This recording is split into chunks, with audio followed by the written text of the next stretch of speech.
வணக்கம். வணக்கம் சொல்வது உங்கள் திருஞான சம்பந்தம் கும்பகோணத்திலிருந்து.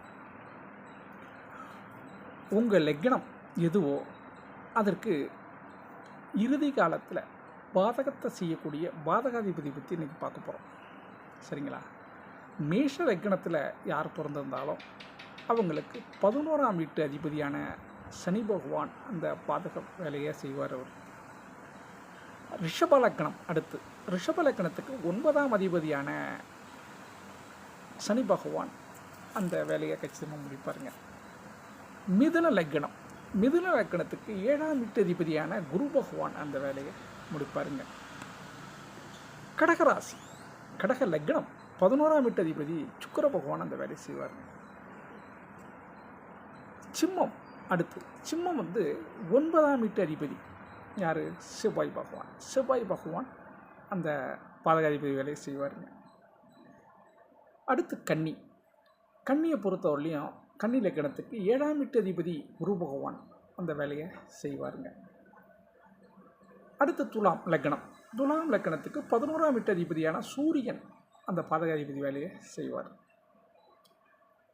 விருட்சக லக்னம், அடுத்து 9ஆம் வீட்டு அதிபதியான சந்திரன் அந்த வேலையை பாதகாதிபதி வேலையை செய்வாருங்க. சரிங்களா? அடுத்து தனுசு, தனுசுக்கு 7ஆம் வீட்டு அதிபதி சுக்கிரன். 7ஆம் வீட்டு தனுசுக்கு 7ஆம் வீட்டு அதிபதி புதன். ஆமாம், புதன். அவர் அந்த வேலையை பங்கிட முடிச்சுவார். அடுத்து மகரம், மகர லக்னத்துக்கு 11ஆம் வீட்டு அதிபதி யார்? செவ்வாய். அவர் அந்த வேலையை பாதகாதிபதி வேலையை செய்வாருங்க. அடுத்து கும்பம், கும்பத்துக்கு 9ஆம் வீட்டு அதிபதியான சுக்கிர பகவான் அந்த பாதகாதிபதி வேலையை முழுவதும் செய்வார். கடைசியாக மீனம், மீனத்துக்கு 7ஆம் வீட்டு அதிபதியான புதன் அந்த வேலையை செய்வாருங்க. இவங்களுடைய ராசி, அதாவது இவங்களுடைய திசைகள் நடக்கும்போது இது மாதிரி வேலையை கடைசியாக முடிப்பாங்க. அதாவது 6, 8, 12 இதெல்லாம் அந்த திசைகள் நடக்கும்போது இது மாதிரி பாதகங்கள், மரணம், துர்மரணம் இதெல்லாம் ஏற்படுறதுக்கு, கஷ்டகாலங்கள் இதெல்லாம் ஏற்படுறதுக்கு வாய்ப்பு இருக்குது.